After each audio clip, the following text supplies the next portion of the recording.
तो दोस्तों आज स्टार्ट करते हैं हम कैपिटल स्ट्रक्चर का असाइनमेंट नंबर 2।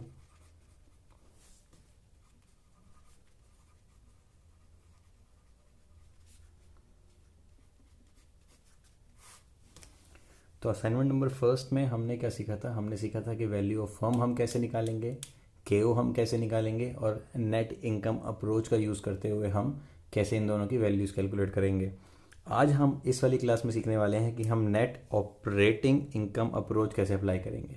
तो जैसे नेट इनकम अप्रोच, उसके अंदर कुछ एजम्पशंस थी और कुछ कंक्लूजन थे। सिमिलरली यहाँ पे भी कुछ एजम्पशंस होंगी और कुछ कंक्लूजन निकलेंगे। कंक्लूजन हम तब देखेंगे जब हम क्वेश्चन को सॉल्व कर लेंगे। तो फिलहाल स्टार्ट करते हैं एजम्पशन से। तो एजम्पशन पढ़ते हैं। तो हमारी सबसे पहली एजम्पशन क्या है कि there are no taxes, taxes नहीं है। सेकंड क्या है कि के डी इज लेस देन के, के डी जो है लेस देन के है। और थर्ड क्या है, के ओ डजेंट चेंज, के ओ विल रिमेन कॉन्स्टेंट। जैसे हमने नेट इनकम अप्रोच में पढ़ा था कि के ही चेंज नहीं होता, वहाँ पे के ही कांस्टेंट था, ऐसे ही नेट ऑपरेटिंग इनकम अप्रोच के अंदर के ओ चेंज नहीं होता, के ओ कांस्टेंट रहता है। ठीक है, तो देयर आर नो टैक्सेस, के डी इज लेस देन के, ये तो दोनों पहले की तरह सेम है। जो थर्ड वन है जो कि चेंज है वो है क्या कि के ओ डजेंट चेंज, के ओ विल रिमेन कॉन्स्टेंट। वहाँ पे के ही कॉन्स्टेंट था, यहाँ पे के ओ कॉन्स्टेंट है। ठीक है, तो एग्जाम्पल पे आते हैं। पहला एग्जाम्पल मुझे क्या कहता है? पहला एग्जाम्पल कहता है कि x limited is having EBIT ₹7,20,000, KO 16% and 12% debentures ₹8 lakh. EBIT कितना है? EBIT है मेरे पास 7,20,000, KO कितना है 16% एंड 12% डिवेंचर्स कितने हैं? 8 लाख रुपए के। यानी अगर मैं एग्जाम्पल फर्स्ट की बात करूं तो एग्जाम्पल फर्स्ट में मेरे पास 12% डिवेंचर्स हैं ₹8 लाख। डिवेंचर्स दिए हुए यानी मेरे को किस चीज़ की वैल्यू दी हुई है? मुझे बी की वैल्यू दी हुई है, राइट। तो ये 8 लाख रुपए के मुझे बी दिया हुआ है। ठीक है, और साथ में इन्होंने क्या बताया कि केओ कितना है? केओ है 16%। मैं 16% को 0.16 कह सकता हूँ, राइट। ठीक है, और EBIT दिया हुआ है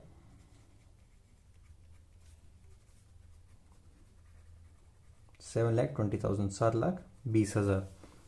तो इस क्वेश्चन में मुझे केओ दिया हुआ है। जब मुझे केओ दिया हुआ है तो मेरे पास एक केओ का फॉर्मूला था। क्या था केओ का फॉर्मूला? केओ का फॉर्मूला जो हमने पिछली क्लास में सीखा था वो था EBIT अपॉन में V। केओ का फॉर्मूला क्या था? केओ का फॉर्मूला था EBIT अपॉन में V। अब क्योंकि मेरे पास केओ गिवन है तो मैं अगर केओ की जगह पे केओ को रख दूं, EBIT की जगह पे EBIT की वैल्यू रख दूं, तो क्या मेरा वैल्यू ऑफ फर्म निकल कर आ जाएगा? यस। ठीक है, तो केओ की जगह लिखते हैं 0.16, EBIT की जगह 7,20,000, तो वैल्यू ऑफ फर्म निकल कर आ जाएगा इससे। वैल्यू ऑफ फर्म कैसे निकालेंगे? वैल्यू ऑफ फर्म निकालने के लिए हम value of firm cross multiply कर देंगे। तो क्रॉस मल्टीप्लाई में वैल्यू ऑफ फर्म निकलेगा हमारा 7,20,000 डिवाइड बाय 0.16।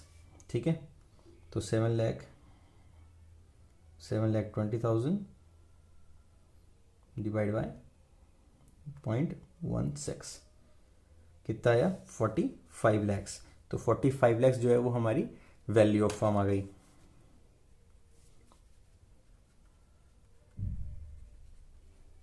वी क्या होता है? वैल्यू ऑफ फर्म, यानी मार्केट वैल्यू ऑफ फर्म जो है इस वक्त मेरे पास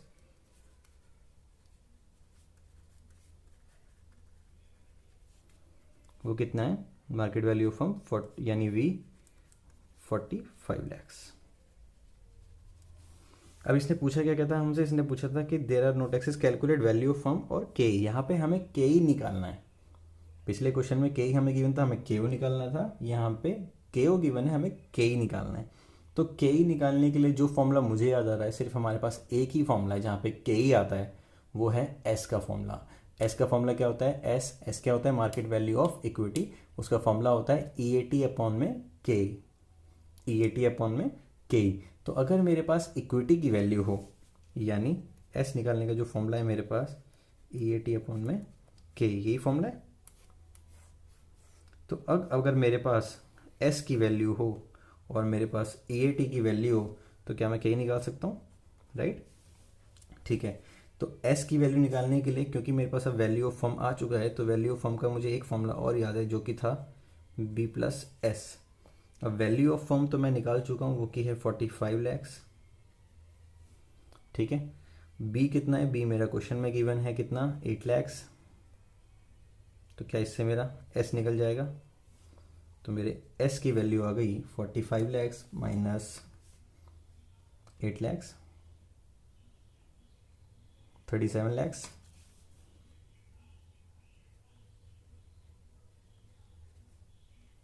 ठीक है, एस निकल गया, मतलब मार्केट वैल्यू ऑफ इक्विटी भी मुझे मिल गया।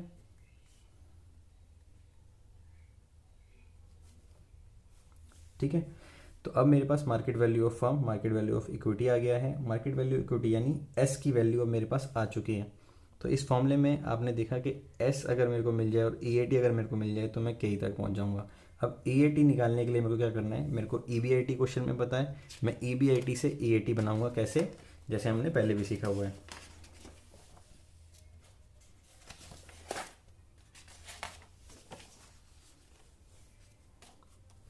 तो मैं क्या करूँगा, सबसे पहले लिखूंगा ईबीआईटी, जो कि कितना है, ईबीआईटी की वैल्यू दी हुई है 7,20,000 माइनस इंटरेस्ट। इंटरेस्ट किस पे निकलेगा, डिवेंचर के आगे जो परसेंट रेट लगा होता है वही इंटरेस्ट रेट होता है, यानी 12% डिवेंचर्स ऑफ 8 लाख, यानी 8 लाख का 12%। निकालते हैं 8 लाख का 12%,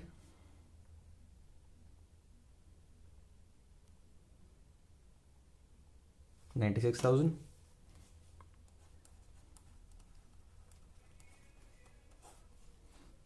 तो ये आ गया हमारे पास ईवीटी,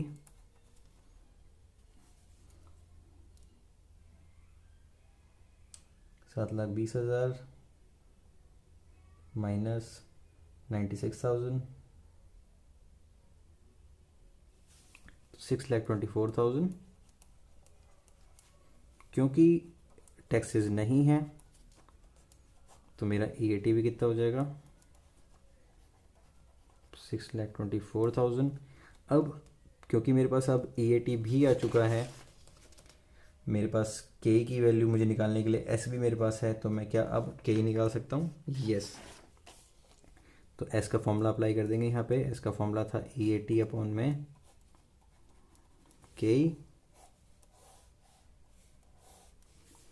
तो एस की वैल्यू निकालने के लिए एस की वैल्यू थी मेरे पास 37 lakhs is equals to 624,000 upon K. तो के की वैल्यू क्या आ जाएगी, के की वैल्यू आएगी 624,000 डिवाइड बाय 37 लैक्स। 624,000 डिवाइड करेंगे उसको हम 37 लैक्स से, 0.1686, 0.1686। तो यानी मेरा जो के निकल कर आया वो हम 0.1686 कह लें या 16.86%। ठीक है, तो अब मैंने ये के भी निकाल लिया है। तो क्वेश्चन में क्या पूछा हुआ था मेरे से, क्वेश्चन में पूछा हुआ था कि एक्स लिमिटेड के पास ईबीआईटी है 7,20,000 का, केओ है 16%, 12% डिवेंचर्स 8 लाख रुपए के हैं, टैक्सेस नहीं है, तो वैल्यू ऑफ फर्म और के निकालो। दोनों मैंने निकाल लिए हैं। ठीक है, आगे बढ़ते हैं। आगे क्या कहता है वो, आगे एग्जाम्पल नंबर सेकंड अगर हम देखते हैं तो एग्जाम्पल नंबर सेकंड में कहता है कि ईबीआईटी 6,40,000 है, केओ 20% है, there are no taxes. Calculate करना है हमने value of firm and K under following situations. 3 situations हमें दी हुई हैं। पहली सिचुएशन में वो कहता है कि डिवेंचर की वैल्यू है 4,80,000। सेकंड सिचुएशन में कहता है कि डिवेंचर 12% डिवेंचर है 9 लाख के, और थर्ड सिचुएशन में हमें कहता है कि 12% डिवेंचर है 20 लाख के। तो हमें फर्स्ट सिचुएशन के हिसाब से लेके चलना है कि जब वो 4,80,000 के होंगे। तो पहले से सॉल्व करते हैं situation number 1, example number second. EBIT question में गिवन है 6,40,000, ठीक है। के ओ दिया हुआ है 20%। के ओ अगर 20% दिया हुआ है तो के ओ का फॉर्मूला मुझे याद है, क्या होता है वो, E B I T upon में V, E B I T upon में वी। ठीक है, तो मुझे कैसे करना है, मुझे तीनों सिचुएशन में इसी के ओ के हिसाब से ही स्टार्ट करना है क्वेश्चन को। सबसे पहले हम के ओ का फॉर्मूला अप्लाई करते हैं, वैल्यू ऑफ फॉर्म पे पहुंचेंगे। तो सबसे पहले स्टार्ट करते हैं सिचुएशन नंबर 1। सिचुएशन नंबर 1 मेरी क्या है कि 12% डिवेंचर्स 4,80,000। ठीक है, मेरी पहले सिचुएशन क्या कहती है कि मेरे पास 12% डिवेंचर्स हैं 4,80,000 रुपये के। तो जैसा मैंने बताया कि मेरा के ओ का फॉर्मूला है A V I T upon में वी, तो मुझे वहीं से क्वेश्चन को स्टार्ट करना है। सबसे पहले देखते हैं कि के ओ का फॉर्मूला यानी E B I T upon V अगर मैं अप्लाई करूं तो मेरी वैल्यू ऑफ फॉर्म कितनी आएगी। के ओ क्वेश्चन में गिवन है 20%, तो यानी मैं उसको 0.20 भी कह सकता हूँ। E B I T 6,40,000, value of form निकल जाएगा इससे। वैल्यू ऑफ फॉर्म निकालने के लिए मुझे क्या करना पड़ेगा, 6,40,000 डिवाइड बाय 0.20 यानी 32 lakhs।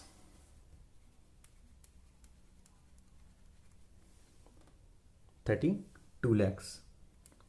तो वैल्यू ऑफ फर्म निकल कर आ गया। वैल्यू ऑफ फर्म यानी मार्केट वैल्यू ऑफ फर्म।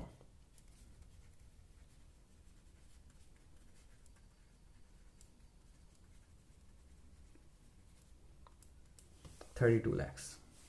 ठीक है, अब हमारे पास डिवेंचर्स कितने हैं, 4,80,000 के। हमें क्वेश्चन में क्या क्या निकालना है, वैल्यू ऑफ फर्म और के ई। अब मेरे पास अगर वैल्यू ऑफ फर्म आ चुका है 32 lakhs, तो अगर मैं वैल्यू ऑफ फर्म का फॉर्मूला लगा दूं बी प्लस एस, तो ये वही सेम स्टेप हम जो पिछले क्वेश्चन में कर रहे थे, सेम स्टेप हमें फॉलो करने हैं। अगर मैं बी प्लस एस फॉर्मूला लगा दूं तो मेरे पास यहाँ पे एस की वैल्यू निकल जाएगी, यानी वैल्यू ऑफ फर्म हो गया 32 lakhs। बी क्वेश्चन में गिवन है 4,80,000 सिचुएशन नंबर 1 में। इससे एस की वैल्यू निकल जाएगी, तो एस कितना आ जाएगा, 32 lakhs माइनस 4,80,000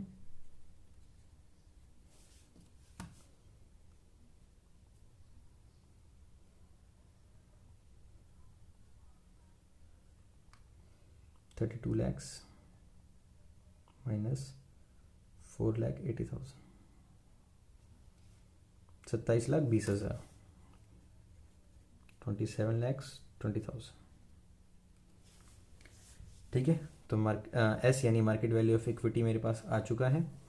अब एक छोटी सी टेबल बना लेते हैं, या बिना टेबल के भी हम इसको कर सकते हैं। तो हमें क्या करना है, हमें ई बी आई टी हमें क्वेश्चन में जो गिवन है 6,40,000, उसमें से माइनस करना है इंटरेस्ट जो कि है 12% ऑफ 4,80,000।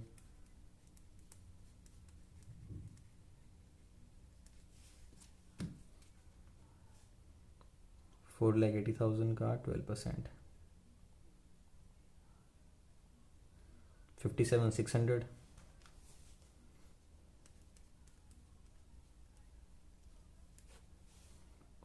माइनस करते हैं 6,40,000 में से 582,400। ये हो गया ई बी टी। माइनस करते हैं अगर इसमें से टैक्स, जो कि नहीं है, तो यानी हमारा ई ए टी भी कितना निकल कर आ गया, ई ए टी भी निकल कर आ गया 582,400। ठीक है, 582,400 ये भी आ गया हमारा ई ए टी। तो अब मेरे पास क्वेश्चन में एस की वैल्यू भी आ गई, ई ए टी की वैल्यू भी आ गई, तो क्या मैं अब के निकाल सकता हूँ, यस। कैसे निकालेंगे के,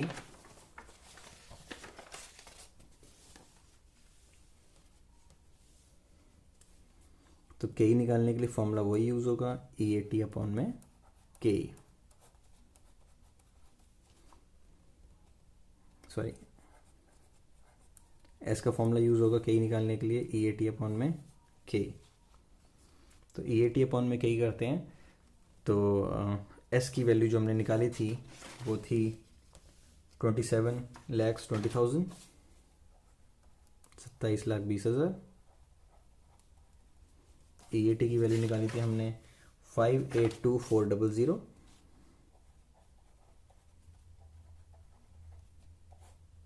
अपॉन में के।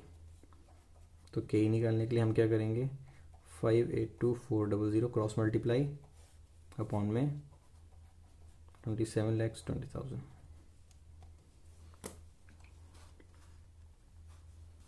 582,400 डिवाइड बाय 27,20,000, 0.2141, या हम इसको 21.41% भी कह सकते हैं। तो एज पर सिचुएशन 1 मैंने वैल्यू ऑफ फर्म भी निकाल ली और के भी निकाल लिया। तो जब भी क्वेश्चन आपके पास सिचुएशन में आएगा तो हर सिचुएशन के बाद आपको एक स्टेटमेंट देनी है। तो यहाँ पे हम एक स्टेटमेंट दे देंगे। क्या स्टेटमेंट होगी वो हमारी, कि when 12% debentures are rupees 4,80,000, then value of firm is, तो वैल्यू ऑफ फर्म आई थी 32 lakhs, 32 lakhs and K is 21.41%। ठीक है, अब इसके बाद हम सिचुएशन सेकंड स्टार्ट करेंगे कि if debentures increases from 4,80,000 to 9 lakhs, then situation number 2,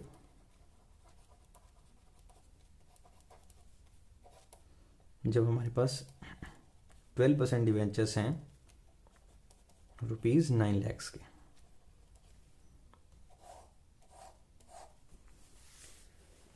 ठीक है, तो स्टेप्स वही हैं।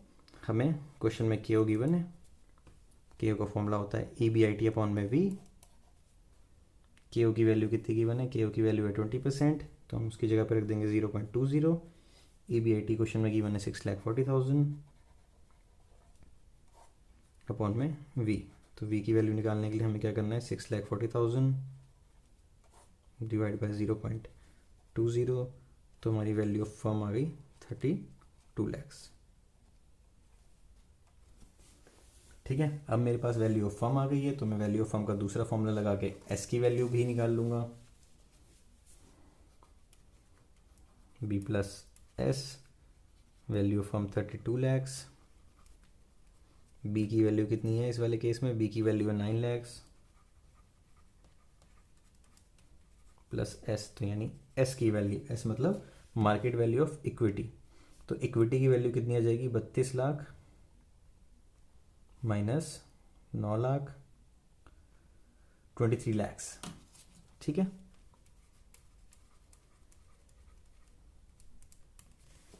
तो यानी इस बार हमारे पास इक्विटी कितने का है, इस बार हमारे पास इक्विटी है 23 lakhs का। ठीक है, तो वैल्यू ऑफ फर्म 32 lakhs है, इक्विटी मेरे पास 23 lakhs है। तो अब अगर मैं एस का फॉर्मूला लगा दूं EAT अपॉन में के, तो एस की जगह मैं एस की वैल्यू रख लेता हूँ 23 lakhs। EAT क्वेश्चन में गिवन ही है, सॉरी EAT हमें कैलकुलेट करना पड़ेगा, तो यहाँ पे फॉर्मूला लगाने से पहले EAT कैलकुलेट कर लेते हैं। उसके लिए वही स्टेटमेंट बनाओ, या आप बिना स्टेटमेंट के भी कर सकते हो। EBIT जो कि क्वेश्चन में गिवन है 6,40,000 माइनस इंटरेस्ट कितना आएगा, इंटरेस्ट इस बार आने वाला है 12% ऑफ डिवेंचर्स रुपीज 9 लाख, यानी 9 लाख का 9%, 12% सॉरी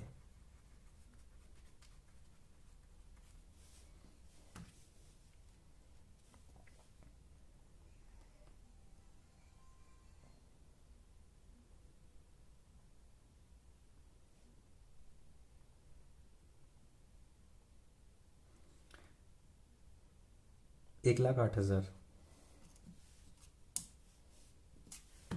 वो क्रॉस चेक कर लेते हैं।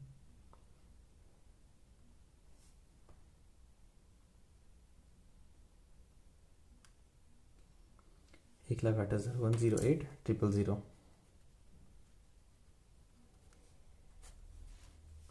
तो माइनस करते हैं 640 में से,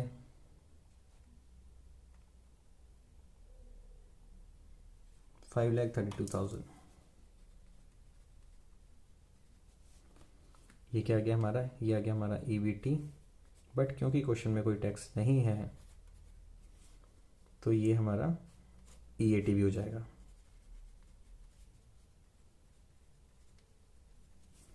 अब मेरे पास EAT आ गया है, मेरे पास S है, तो उस केस में मैं S का फॉर्मूला यानी EAT अपॉन में KE निकाल लगा के KE की वैल्यू निकाल लूँगा। S 23 lakhs, EAT 5,32,000 अपॉन में KE, तो KE की वैल्यू कितनी आ जाएगी, 5,32,000 डिवाइड बाय 23 lakhs, तो वैल्यू आ जाएगी 0.2313 और 23.13%। तो अब क्योंकि मैंने वैल्यू ऑफ फर्म और KO भी दूसरी सिचुएशन के हिसाब से भी निकाल लिया है, तो अब मेरे को फिर वही स्टेटमेंट देनी पड़ेगी कि when 12% debentures rupees 9 lakhs, then value of firm is 23 lakhs and K is 23.13%। अब जब मैंने ये दो सिचुएशन कर ली, इसके तुरंत बाद आपको थर्ड सिचुएशन भी करनी है। जैसे हमने सेकंड करी है वैसे ही हमें ठीक थर्ड करनी है। ये आपका होमवर्क का क्वेश्चन होगा। लेकिन जब आप ये तीनों सिचुएशन कर लोगे तो आपको एंड में एक कंक्लूजन देना है। कंक्लूजन क्या होगा, आओ पढ़ते हैं। तो कंक्लूजन का फर्स्ट पॉइंट हमें क्या कहता है, कंक्लूजन का फर्स्ट पॉइंट हमें कहता है कि इफ़ डेप्ट increases in capital structure then K will decrease. K अगर हम डिवेंचर्स की वैल्यू को बढ़ा देंगे तो हमारा के भी बढ़ जाएगा, यानी डिवेंचर की वैल्यू और के के बीच में पॉजिटिव रिलेशनशिप है। अगर एक बढ़ेगा तो दूसरा भी बढ़ जाएगा। तो अगर मेरे डेप्ट की वैल्यू बढ़ी है तो के की वैल्यू भी बढ़ जाएगी, डेप्ट की वैल्यू कम होगी तो के की वैल्यू कम हो जाएगी। आगे बोलता है कि इफ़ डेप्ट इंक्रीजेज और डिक्रीजेज इन कैपिटल स्ट्रक्चर, कि अगर हम अपने डेप्ट को बढ़ाते हैं या कम कर देते हैं, इन दोनों ही केस में, then in both the situation value of firm will remain unchanged, कि वैल्यू ऑफ फर्म पे कोई भी फर्क नहीं पड़ेगा। तो आओ चेक करते हैं। तो हमने जब अपनी फर्स्ट सिचुएशन करी थी तो हमारी वैल्यू ऑफ फर्म आई थी 32 lakhs। जब हमने अपनी सेकंड सिचुएशन स्टार्ट करी तो हमारी value of firm I 32 lakhs, यानी हमारी वैल्यू ऑफ फर्म पे कोई फ़र्क नहीं पड़ा। हमारा के फर्स्ट सिचुएशन में आया था 21,41,000। हमने अपना डेप्ट बढ़ा दिया 4,80,000 से उसे 9 लाख कर दिया। तो अगर हमने डेप्ट को बढ़ाया है तो हमारी के की वैल्यू भी बढ़नी चाहिए। तो वो कितनी हुई, 21 से 23.13% हो गई, यानी हमारा कंक्लूजन बिल्कुल ठीक है। तो एक कंक्लूजन दे देते हैं।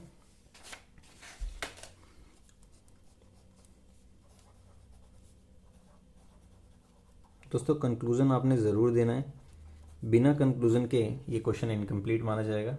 कंक्लूजन ही आपके आंसर को जस्टिफाई करेगा, क्योंकि हमने अप्रोच का इस्तेमाल करा हुआ है, ये हमें कंक्लूजन से ही पता करेगा।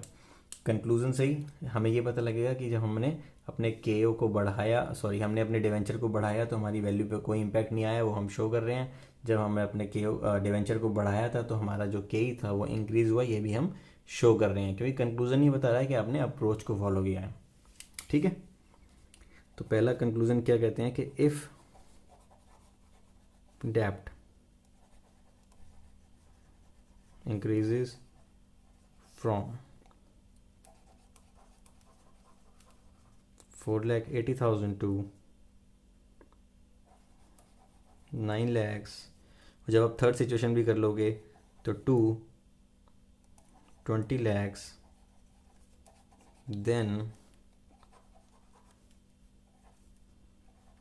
value of firm will remain unchanged at 32 lakhs। ठीक है। कंक्लूजन सेकंड क्या होगा हमारा कि इफ डेब्ट increases from 4,80,000 to 9 lakhs to 20 lakhs, then K will also increase from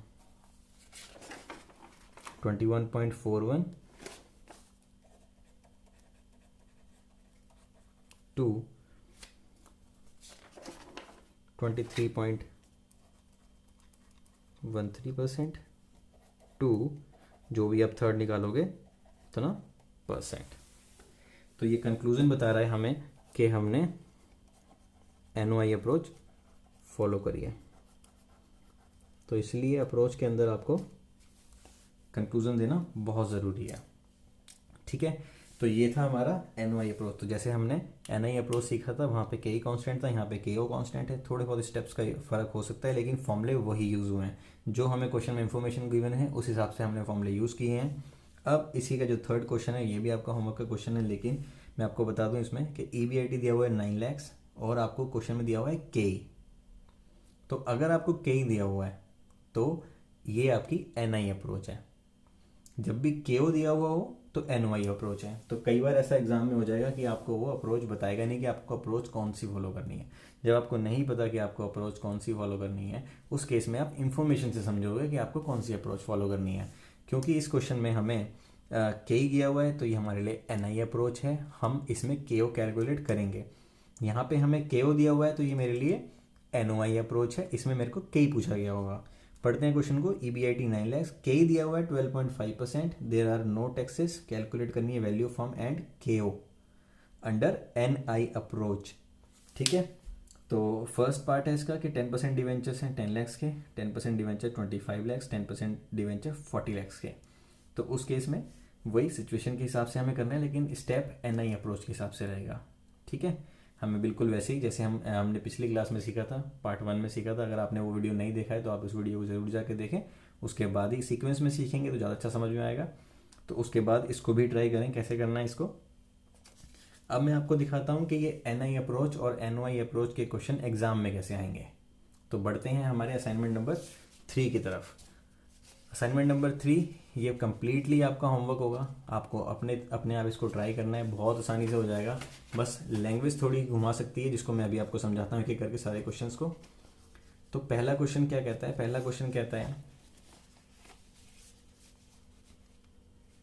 question number first क्या कहता है हमें। ये एग्जाम के ही क्वेश्चन है, ये मैंने कहीं से बनाए नहीं है क्वेश्चन, ये एग्जाम से ही है।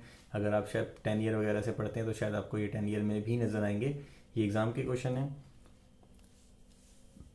पहला क्वेश्चन कहता है कि x limited is expecting an annual EBIT of ₹10 lakh. तो EBIT आपको दिया हुआ है 10 लाख रुपए। The company has 40 lakhs in 10% debenture.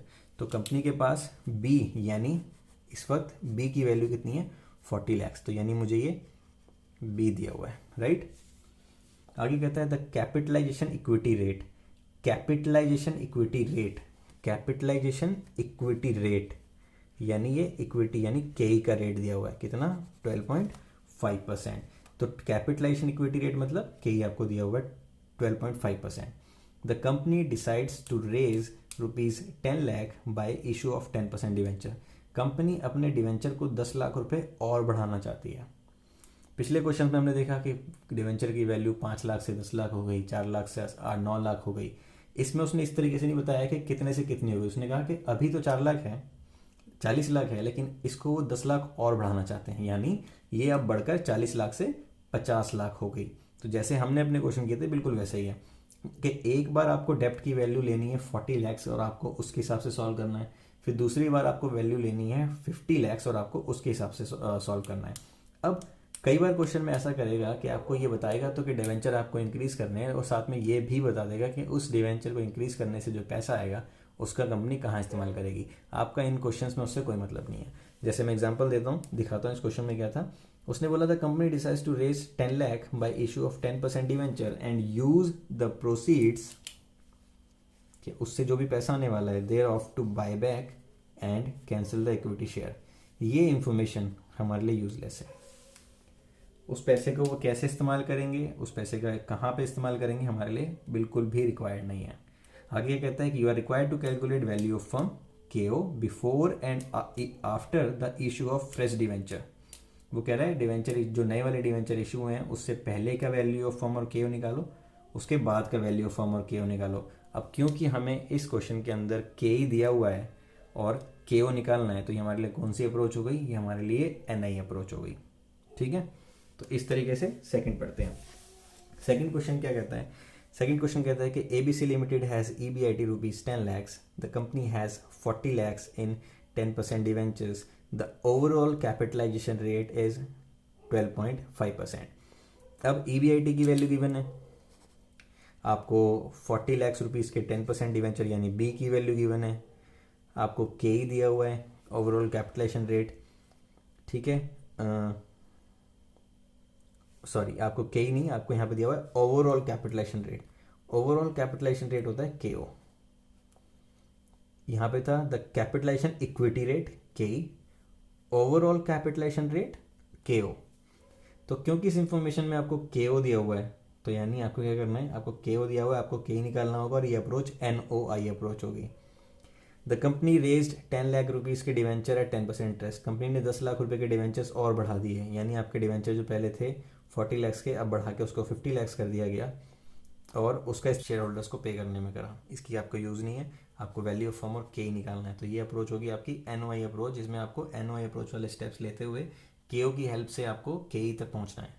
ठीक है, थर्ड देखते हैं। थर्ड कहता है Rohtas limited provides the following information: EBIT 6 lakhs, interest on 8% debentures 2 lakhs, tax rate nil, cost of equity 12.5%।